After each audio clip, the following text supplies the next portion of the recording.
Well, breaking news. We were interrupted on talking about sex. Maybe we shouldn't talk about those things in public. I don't know. But, no. But, no, so my aunt called and told me that my uncle passed away. And my uncle's up in age. He's in a nursing home. And we knew that he was getting ready to transition to the, that phase of life, in my opinion. But, we have 2 other relatives over there. And we really thought that one other aunt would be before everyone else because she's in hospice and they're just letting her wait to expire. And I just seen my uncle. He was just drinking out of my baby bottle. So it's like, no, Uncle Henry. That's Riley's. You drink out this cup and this bottle is for Riley. But it's just crazy because it's like, it's surreal. It was like he was just here. So we stopped. Of course, we did a good little spiel on, what we were talking about. If you don't, go check it out. But we just switched over and we were talking about death. And Tan was sharing that I don't deal with death well. Sound like she just don't deal at all. I'm wondering if I died, would you come to my funeral? Would you be mad if I didn't? I would hunt you. For real? God, I would hunt you. Ian told me the same thing. I would ask God for the powers to spooky ookie all over your house. This is what I would say. I used to say that you need to be up there directing it or something. I will always say, I hope I go before everybody else. I used to say that too. My mama was mad. And then I started to say we can all go in a rapture together. Yeah, we can all go in the rapture together. But I just don't like that. It's some people, God knows, I am not emotionally prepared. And I know that some people probably like, well, I wasn't prepared for my mom. I wasn't prepared for my sister, my brother. And it still happens. So I try to be prepared that just because I feel like I'm not prepared doesn't mean it won't happen. But I thank God and I pray to God and I say, Almighty Creator, please, it's just some things I'm just not ready for. Like, remember when M-Dad passed? And I went over there. Yeah. It's like I can't handle. Oh, baby, I was at work broken. Girl, I had to leave work. I didn't go to work that day. Girl, remember? Yeah. And they should not have given me that information at work because that was the end of that day. I don't remember how I found out. I think I you was literally at the something. Houstonian when I was working there. I was at my place of work and I was breaking down. I had to go talk to my friend who later became my friend. But I can't deal with those emotions. Like, I'm already emotionally unstable. Yeah. So it's like, she's emotionally diverse. That's all. I don't know what it is. It's just, I think like even with my grandmother, because she has like Alzheimer's and dementia. Yeah, he had that and too it's like also, to live a life of abuse and, you don't know how to read, you don't know how to write. She was abused? Yeah. I didn't know that. Horribly, terribly bad. By her spouse or? And it's like you live that whole life. Yeah. And then that's how you end, Yeah. And I don't never question God as to why things go the way they go.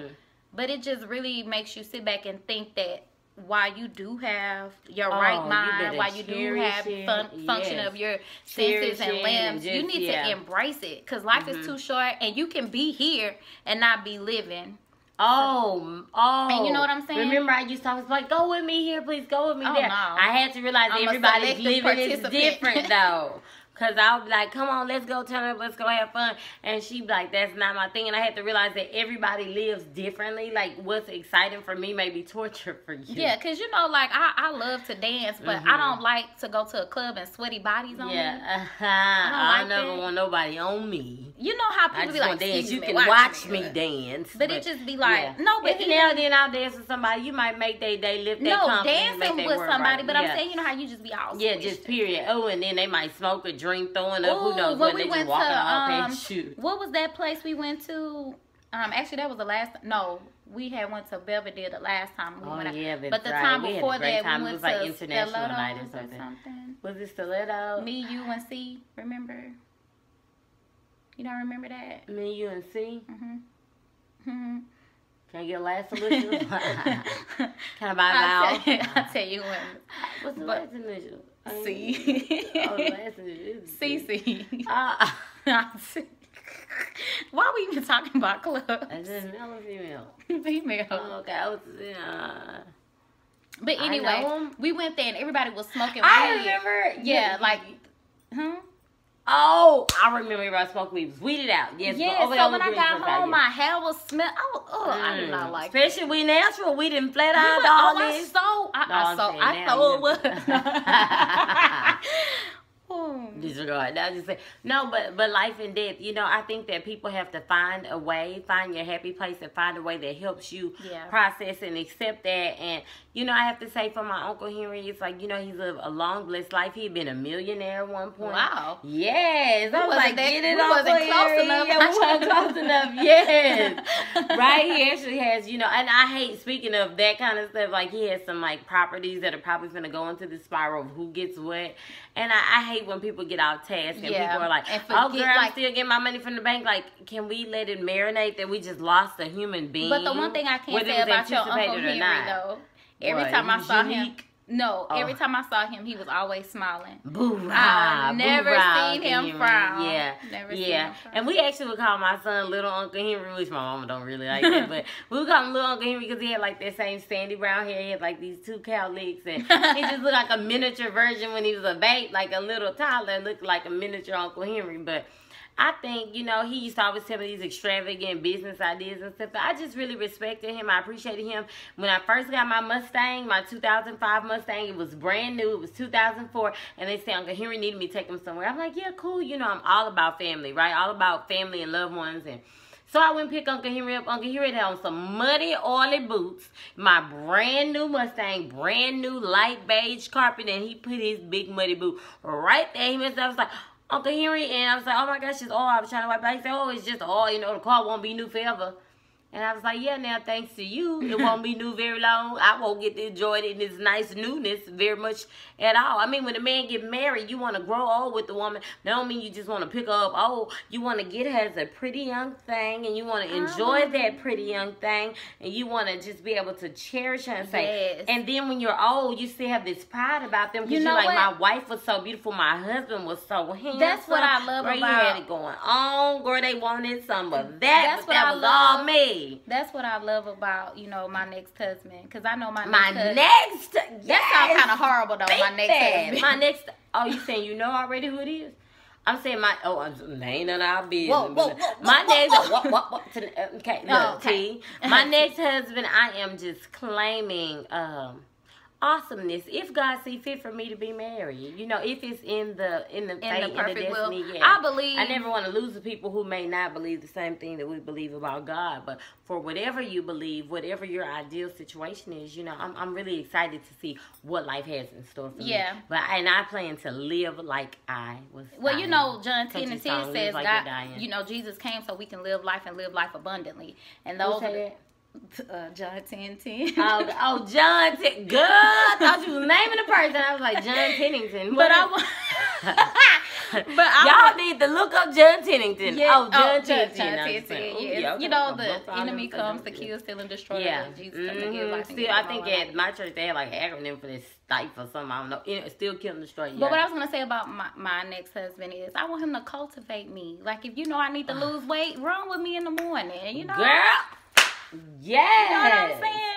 And I just brought life into this world. It's like, go and be a part of. Don't be like, oh, yeah, go run by yourself. I want to be with a man who's like, baby, we can go run together. Like, oh, my goodness, that is so. Now, you talking about sexy. That's sexy to me. When you take me and you want to. So you just going to sing the whole song.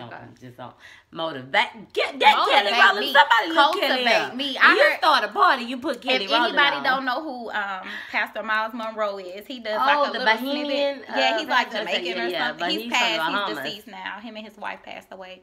Like 2014, they died together, and that was his first. What? Yes, we need to watch that video. That's something that really inspired me. I used to watch.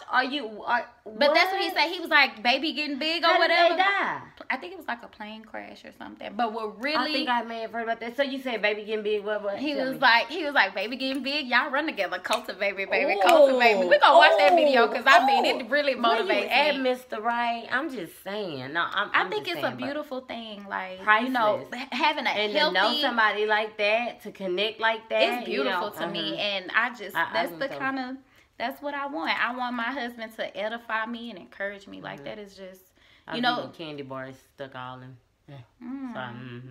So like, you know, death. When I hear death and life, I think of that scripture where it says death and life is in the power of the tongue, and I feel like words create your world. I love when you say that. And that's one of my favorite things, because sometimes we speak so many things over our lives, and we just speaking things into existence. I'm never gonna get married. I'm never gonna get a better job. I'm never gonna lose weight. I feel like it's time to start stepping into the things that's for us. Start stepping into purposes. Start stepping into the things that God has promised for us. Because as we can see right now, life is short. They probably like, you know, it's a mini ministry. It kind of feel like it sometimes. It is what it is. We're going to do what we do. You take it or leave it. That's what I used to tell my ex-husband. You like it or you leave it. You like it or leave it, yeah. And that's why, too, when I get married, I know that marriage is unpredictable as anything else in life.